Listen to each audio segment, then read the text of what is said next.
श्री राधे। मैं गीता रानी, मेरे YouTube channel धार्मिक सोच में आपका स्वागत है। आइए आज से हम वैशाख मास का महात्म्य शुरू करने जा रहे हैं। अगर आपको मेरी वीडियोस अच्छी लगे तो उन्हें लाइक, शेयर और मेरे चैनल को सब्सक्राइब जरूर करें।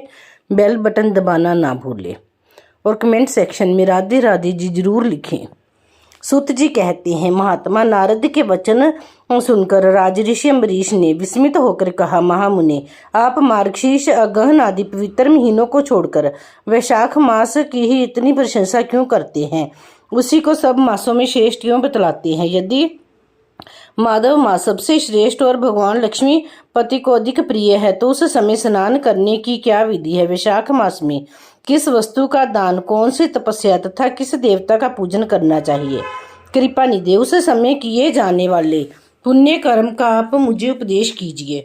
सद्गुरु के मुख से उपदेश की प्राप्ति दुर्लभ होती है। उत्तम देश और काल का मिलना भी बड़ा कठिन होता है। राज्य प्राप्ति आदि दूसरे कोई भी भाव हमारे हृदय को इतनी शीतलता प्रदान नहीं करते जितनी कि आपका यह समागम। नारद जी ने कहा, राजन सुनो, मैं संसार के हित के लिए तुमसे माधव मास की विधि का वर्णन करता हूँ। जैसा कि पूर्व काल में ब्रह्मा जी ने बतलाया था, पहले तो जीव का भारत वर्ष में जन्म लेना ही दुर्लभ है। उससे भी अधिक दुर्लभ वहाँ मनुष्य की योनि में जन्म। मनुष्य होने पर भी अपने अपने धर्म के पालन में प्रवृत्त होने तो और भी कठिन है। उससे भी अत्यंत दुर्लभ है भगवान वासुदेव में भक्ति, और उसके होने पर भी माधव मास में स्नान आदि का सुयोग मिलना तो और भी कठिन है। माधव मास माधव लक्ष्मीपति को बहुत प्रिय है। माधव वैशाख मास को पाकर जो विधि पूर्वक स्नान, दान तथा जप आदि का अनुष्ठान करते हैं वे ही मनुष्य धन्य एवं कृतकृत्य हैं। उनके दर्शन मात्र से पापियों के भी पाप दूर हो जाते हैं और वे भगवत भाव से भावित होकर धर्म आचरण के अभिलाषी बन जाते हैं। वैशाख मास के जो एकादशी से लेकर पूर्णिमा तक अंतिम 5 दिन हैं, वे समूचे महीने में के समान महत्व रखते हैं। राजेंद्र, जिन लोगों ने वैशाख मास में भली भांति के उपचारों द्वारा मधु दैत्य के मारने वाले भगवान लक्ष्मीपति का पूजन कर लिया, उन्होंने अपने जन्म का फल पा लिया। भला कौन सी ऐसी अत्यंत दुर्लभ वस्तु है जो वैशाख के स्नान तथा विधि पूर्वक भगवान के पूजन से नहीं प्राप्त होती? जिन्होंने दान, होम, जप, तीर्थ में प्राण त्याग तथा संपूर्ण पापों का नाश करने वाले भगवान श्री नारायण का ध्यान नहीं किया, उन मनुष्यों का जन्म इस संसार में व्यर्थ ही समझना चाहिए।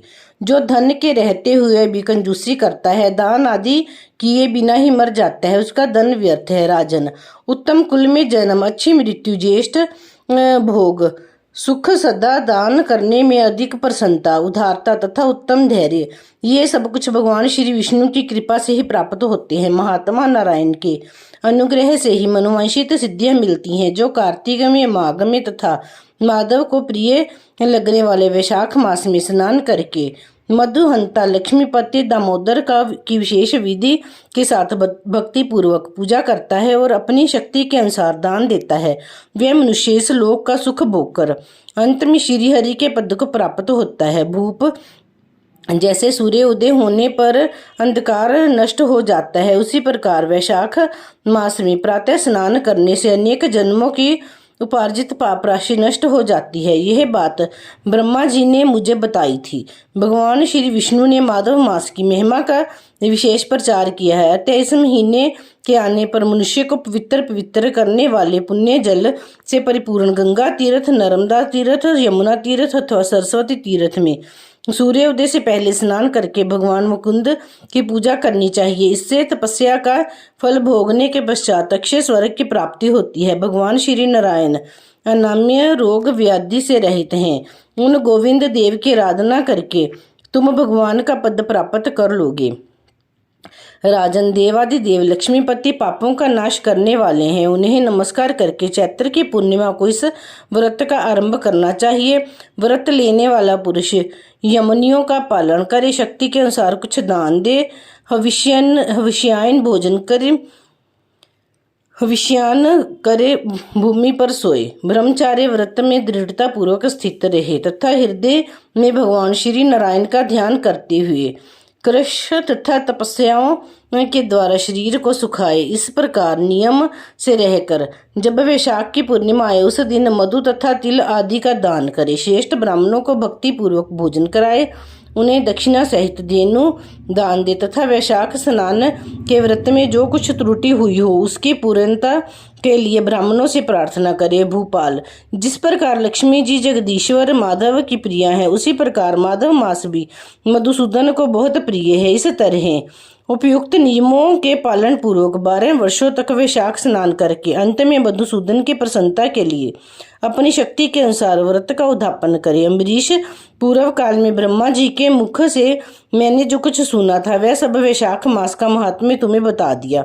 अम्बरीश ने पूछा, मुने, स्नान में परिश्रम तो बहुत थोड़ा है, फिर भी उससे अत्यंत दुर्लभ फल की प्राप्ति होती है। मुझे इस पर विश्वास क्यों नहीं होता है, मुझे मोह क्यों हो रहा है? नारद जी ने कहा, राजन, तुम्हारा संदेह ठीक है। थोड़े से परिश्रम के द्वारा महान के फल की प्राप्ति असंभव सी बात है।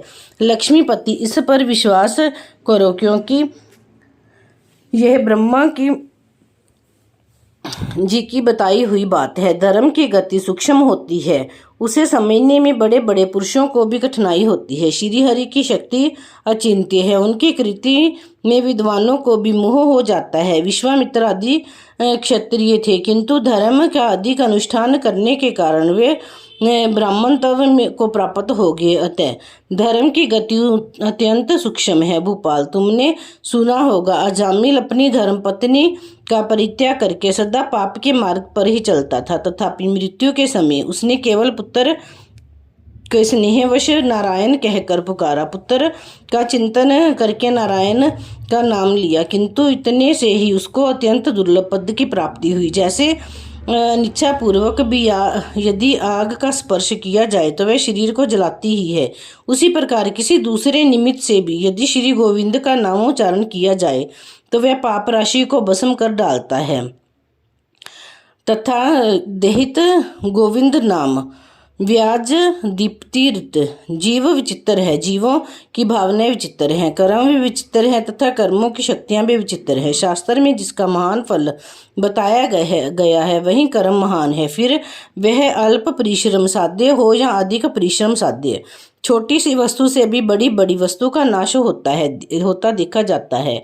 जरा सी चिंगारी से बोझ के बोझ तिनके स्वाहा हो जाते हैं। जो श्री कृष्ण के भक्त हैं उनके अनजाने में किए हुए 1000 हत्याओं से युक्त भयंकर पातक तथा चोरी आदि पाप भी नष्ट हो जाते हैं। वीर, जिसके हृदय में भगवान श्री विष्णु की भक्ति है वह विद्वान पुरुष यदि थोड़ा सा भी पुण्य कार्य करता है तो वह अक्षय फल देने वाला होता है। तय माधव मास में माधव की भक्ति पूर्वक आराधना करके मनुष्य अपनी मनोवांछित कामनाओं को प्राप्त कर लेता है। इसी विषय में संदेह नहीं करना चाहिए।